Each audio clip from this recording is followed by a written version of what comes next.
Hello students, good morning. Welcome back to our science class. We were discussing about getting to know plants part 1. In part 1, we have discussed about the different types of plants. These are trees, herbs, shrubs, climbers and creepers. The definitions and examples are discussed, right? After that, we have discussed about the function of stem, importance of stem to the plant. But all these things we have discussed. In our today's class, we are going to discuss few more parts of the plants, their structure and their function. Hope all of you are ready for the class. Let's begin. Objectives of today's class are like this. First, we are going to discuss about the structure and functions of leaf. Most important part of the plant is leaves. About that we are going to discuss. Important functions of the leaf are transpiration and photosynthesis. How it occurs in plants, we are going to discuss about this through activities. Then we are going to discuss about the structure and function of roots, which are the most important part of the plant. Root system is most necessary, but it is invisible for us. We can see this system growing under the soil. Types of roots. There are two types of roots, that is taproot and fibrous root. About this also we are going to discuss in today's class in detail. Whenever we see the plants, it looks complete green in color. All the plants look green just because of presence of leaves. All the leaves are green in color, whereas very few leaves are in different color like pink, light green or yellow, right? Today we are going to discuss in detail about the structure of leaf. Leaf has few different parts. Let us discuss about that. A leaf is an organ of a plant. The part of a leaf by which it is attached to the stem is called as petiole. The stem bears the leaves. Stem is the reason for bearing new leaves, new fruits, flowers, right? The part which is attached to the stem and the leaf, this part is called as petiole. Okay. The broad green part of the leaf is called lamina. This full broad leaf is called as lamina. Green part of the leaf is called as lamina. It is also called as blade. Okay. The lines on the leaf are called as veins. You can see the lines on the leaves. All the leaves have different designs on them, right? Those lines are called as veins. And the thick vein in the middle is called as midrib. You can see the center thick line which starts from the petiole. From here itself it starts, which is very thick at the center of the leaf. This thick line is called as midrib. The design made by the veins in a leaf is called the leaf venation. Designs, you can see small designs on the leaf. Each leaves have different designs on them, right? That lines are called as veins and the design made by these veins are called as venation, leaf venation. Okay, these are the parts of the leaf, which is most important diagram for your exam. Leaf has different parts: tip, blade or lamina, midrib, veins, petiole. All these are the different parts of the leaves. Okay. Just we discussed about the venation. Venation is the design made by the veins on the leaves, right? Leaf venation are of two types. First one is parallel venation and the second one is reticulate venation. Reticulate venation. In the leaves of grass, the veins are parallel to one another. This is called parallel venation. Already you know about the properties of parallel lines, right? Parallel means these are the lines which never intersect at any point, right? Here, parallel venation means veins are arranged in the form of parallel lines which are parallel to the midrib.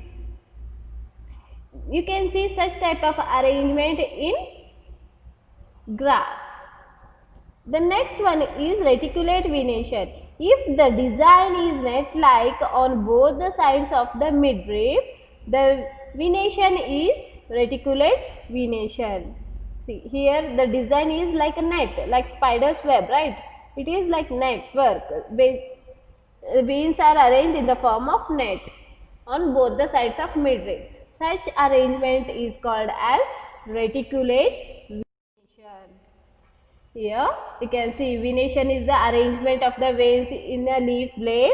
There are two types of venation. First one is reticulate, another one is parallel venation. Reticulate venation means veins are arranged irregularly distributed without any definite pattern.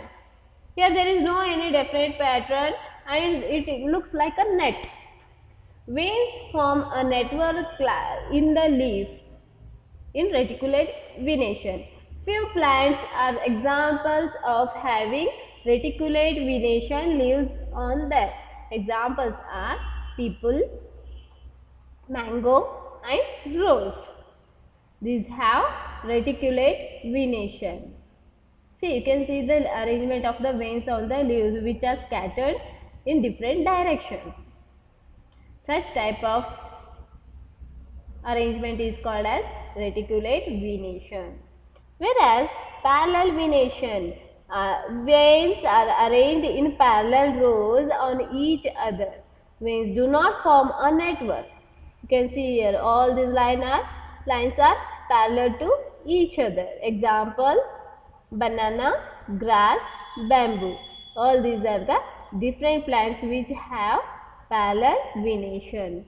In grass and wheat, the veins run parallel from the base to the tip of the leaf, while in banana leaves, the veins run parallel from the midrib to the leaf margin. From midrib to the leaf margin, like this, veins are arranged in banana leaves. Okay, these are the two different types of venations. Next, we are going to discuss about the functions of leaves. Functions of leaves. Already we know that leaves are called as the kitchen of the plant. That's why,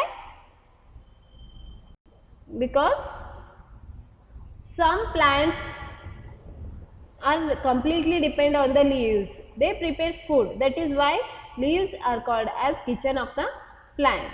Manufacturing of the food. Let us discuss about the different functions of the leaves. First one is manufacturing of food, means preparation of food by leaves in plants. Second one is exchange of gases. Exchange of gases. As we know that plants are living beings, they also exchange the gases like human beings. Then third one is transpiration. Okay, these all are the three most important functions which are done by leaves in plants. Let us see one by one. Manufacturing food means preparing food. Leaves is called the kitchen of the plant. It prepares food using carbon dioxide and water in presence of chlorophyll and sunlight. This process is called as photosynthesis. See here how we use rice, salt, water with the help of cooker. We prepare a rice. Like that, leaves also need raw materials to prepare a food. These all are the raw materials. Carbon dioxide, water, chlorophyll and sunlight. All these are necessary for the preparation of food. That process is called as photosynthesis. Photo means light, sunlight. Synthesis means preparation. With the help of sunlight, leaves are preparing the food. This process is called as photosynthesis. You can see here sunlight energy is taken by the leaves. Carbon dioxide from the atmosphere is used by the leaves. Water and minerals from the soil. Root is going to send it to the leaves. It collects all and it has a green color pigment called as chlorophyll. By using this, leaves prepare the food, and this method is called as photosynthesis. Leaves prepare food only during daytime because they need sunlight. Okay. So, after preparing, it stores some food in roots, stem, fruits and flowers. And the byproduct of photosynthesis is it releases oxygen to the atmosphere. This is about the photosynthesis. Then second one is exchange of gases. Leaves also have opening on them, like how we have nose and nostrils. Small holes are there on the nose, right? These are called as nostrils, which helps to exchange the gas. We take oxygen to breathe and gives out carbon dioxide from our body to the atmosphere. Same way, plants also take carbon dioxide while preparing the food and gives out oxygen through a small hole called as stomata. Stomatas are the structure which are opening structure which are present on the leaves, which helps in exchange of gas. During the day, they take in carbon dioxide and give out oxygen from the atmosphere. For photosynthesis, they take carbon dioxide and gives out oxygen to the atmosphere. At night, they also breathe like us. They take in oxygen and gives out carbon dioxide for respiration. They breathe at night. You can see here sunlight, carbon dioxide is taken in and oxygen is given out to the atmosphere at daytime. During night, they also breathe and it takes place reverse. They gives out carbon dioxide and oxygen is taken for the respiration. This is called as exchange of gas. This is done by the leaves in plant with the help of stomata. Then the third function of the leaves are, third one is transpiration. The loss of water through the stomata is called as transpiration. Extra water present in the plant is sent out by the plant through stomata in the form of water vapor. This method is called as transpiration, which plays an important role in water cycle. It helps. Why it transfers the extra water to the atmosphere means it helps to keep the plant cool. It helps in cooling and absorption of water and minerals. It also helps to absorb more and more water and minerals from the roots, from the soils. That is why transpiration is needed for the plants. These all three important things are done by the leaves. About this in detail we are going to discuss now. Let us discuss about photosynthesis in detail. Photosynthesis, as we know that photo means light and synthesis means preparation. Leaves prepare their food in the presence of sunlight and a green colored substance present in them. For this, they use water and carbon dioxide from air. This process is called as photosynthesis. Okay, these are the raw materials needed for the preparation of food by the plants: water, carbon dioxide, chlorophyll and sunlight is the important thing needed for the photosynthesis process.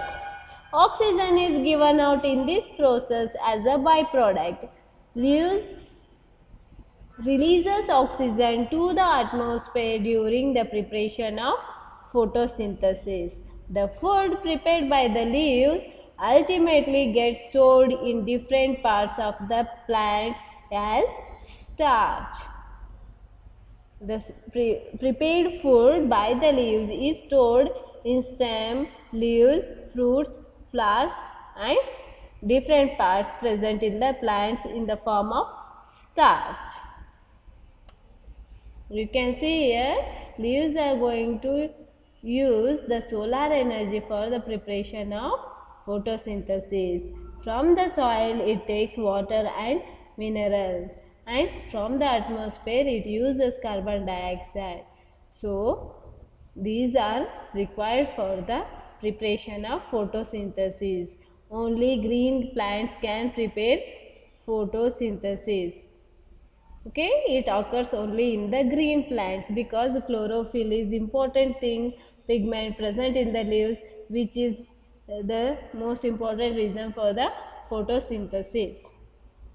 It takes place during daytime. You can see here oxygen is sent out as a byproduct to the atmosphere, which is the most important gas for us to survive.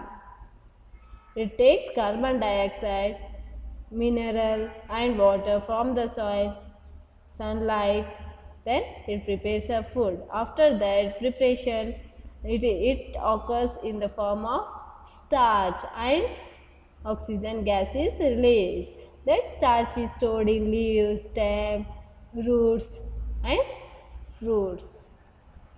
This is about photosynthesis. Leaves prepare their food in the presence of sunlight and a green color substance present in them. For this, they use water and carbon dioxide. This process is called as photosynthesis. This is the definition of photosynthesis. Preparation of food by the leaves in presence of sunlight and chlorophyll by using water and carbon dioxide is called as photosynthesis. Oxygen is given out in this process. The food prepared by leaves ultimately gets stored in different parts of plants. It is ultimately stored in different parts of the plants. We know that the stem supplies leaf with water. Stem helps to send the water to the leaf because water is also needed for the preparation of food. The leaf uses the water to make food.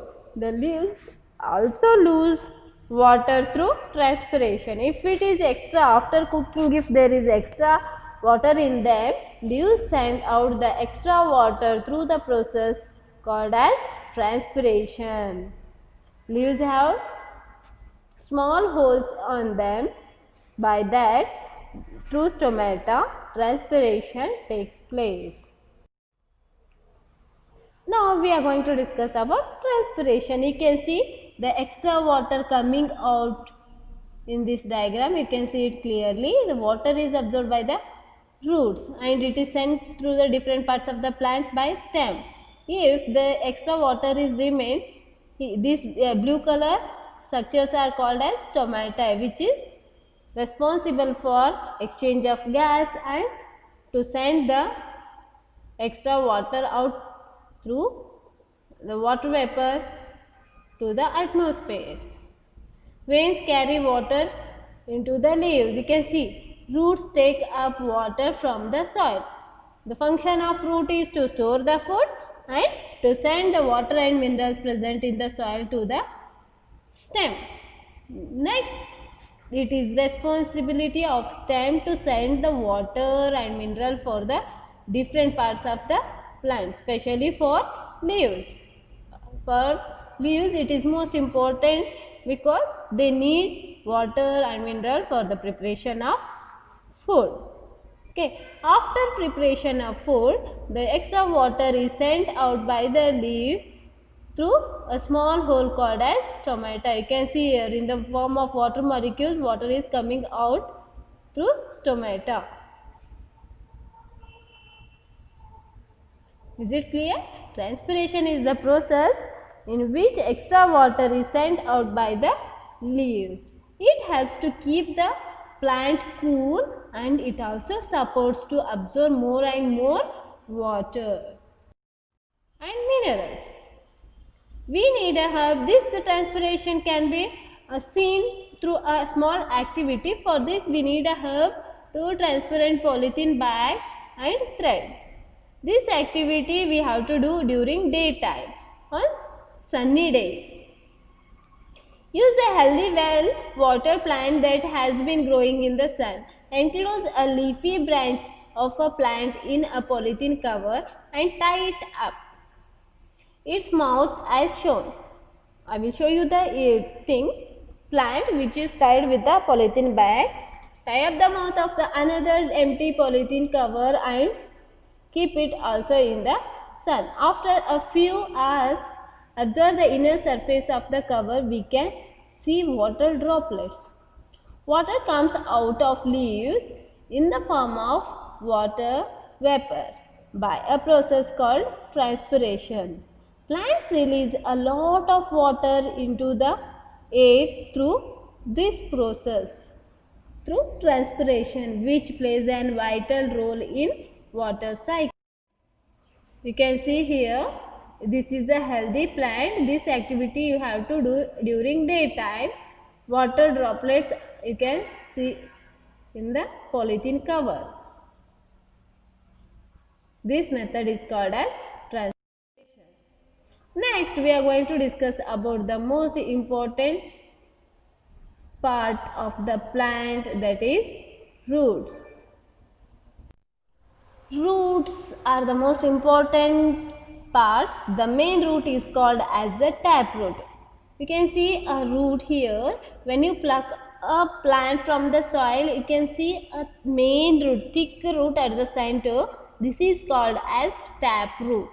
The branches that arises from the main root are called as lateral roots. Example, carrot. See, this center root, thick root is called as main root, whereas the lateral hair-like structures, side roots are called as lateral roots. Okay, the number of thin fiber-like roots arises from the base of the stem, which spread out in the soil and give support to the plant, is known as fibrous root. Example, wheat. You can see here some plants like grass, when you pluck it, they don't have any main root, only hair-like structure roots are observed. Such roots are called as fibrous roots. Okay, there are two different types of roots. First one is taproot. Along with the taproot, you can see lateral roots, means side roots. Second one is fibrous roots. Okay, leaves which have reticulate venation have taproot system, whereas the leaves which have parallel venation have fibrous root system in them. Types of root system. First one is taproot. In a plant with a taproot system, the taproot is the largest, most central and most dominant root from which other roots sprout laterally. You can see here the central, most and the most dominant thick root is called as a taproot, and the side roots are called as lateral roots. This is the first type of root, that is called as taproot. Then second one is fibrous root. A fibrous root system is usually formed by a thin, moderately branching roots growing from the stem. From the stem, thin hair-like moderately branched roots can be observed. These are called as fibrous roots. These roots are like fiber, so the name is given as fibrous root. We have learned that roots absorb water and minerals from the soil, and the stem conducts these to leaves. Root absorbs water and mineral from the soil and send to the stem. Then stem conducts these to the different leaves and other parts of the plants. The leaves and other parts of the plant. The leaves prepare food. This food travels through the stem and is stored in different parts of plant. We eat some of these as roots like carrot, radish, sweet potato, turnip, tapioca. You can see here all these are the different parts of the plant. Carrot, ginger, turnip, sweet potato, potato. Some of these are stem, some of these are root, which are which are different types of roots which helps to store the food in them. Then we will discuss about the root and their functions. Once again, root absorb water and minerals from the soil. They also anchor the plant firmly in the soil. Anchor the plant firmly in the soil means it helps to hold the soil particles strongly and gives support to the plant to grow in a proper way. Roots are mainly of two types. First one is taproot and the second one is fibrous roots. Plants having leaves with reticulate venation have tap roots. Plants which have reticulate venation means veins which form a network-like design on the leaves are called as reticulate venation. They have thick main root called as tap root. Along with that, you can see lateral roots in such plants. While the plants having leaves with parallel venation have fibrous root. If the leaves are having parallel venation, definitely that plant should have fibrous root. Stem conducts water from the roots to the leaves and other parts, and food from the leaves to other parts of the plant. Stem conducts water and minerals from the roots and send it to the different leaves, fruits and flowers. That is the function of stem. It sends. Later, it takes the food from the leaves. From leaves, it takes the food from leaves and send it to the different parts of the plant. This is the function of stem. This is all about the root. In this class we have discussed about the function of leaves, that is exchange of gas, transpiration and preparation of food through a photosynthesis process. That is about the leaf. Then we discussed about the types of roots and the functions of root. Hope you understood the topic. In our next class, we are going to discuss about the structure and function of flower. Till that, read up to the function of root in your textbook. Bye bye.